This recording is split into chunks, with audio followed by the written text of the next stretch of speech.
Ces élèves de l'Institut d'études politiques d'Antananarive écriront-ils une nouvelle page de l'histoire de Madagascar? Kalinara Harrison ne semble pas suivre ce chemin. Actuellement en deuxième année, Kalina espère plutôt travailler dans l'administration culturelle. La politique politicienne, très peu pour elle.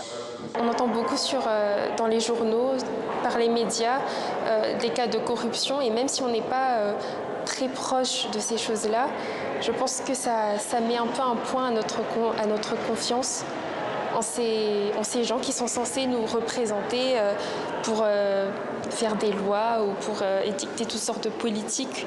Une défiance constatée par son enseignant. Henri Raodina est le directeur des études de cette institution créée en 2011, l'une des rares formations de ce genre sur la Grande Île. 300 nouveaux élèves intègrent l'IEP chaque année, mais la grande majorité des jeunes malgaches ne se sent pas concernés par les luttes de pouvoir. Ils s'intéressent de plus en plus à la chose politique. Pas au sens que le monde en général accorde au mot politique, mais le mot politique, c'est-à-dire agir dans la cité.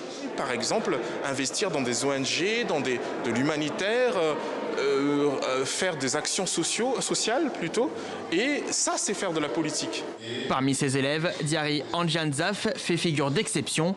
À seulement 25 ans, il est candidat aux élections municipales dans une localité près de la capitale. Pour lui, la science politique représente une arme pour entrer dans l'arène. Les jeunes votent, mais ils ne perçoivent pas des résultats palpables. Ça conduit les jeunes à se dire que quoi qu'on fasse, on n'obtient pas grand-chose. Après, les jeunes ne veulent plus s'investir dedans parce que c'est l'affaire des grandes personnes.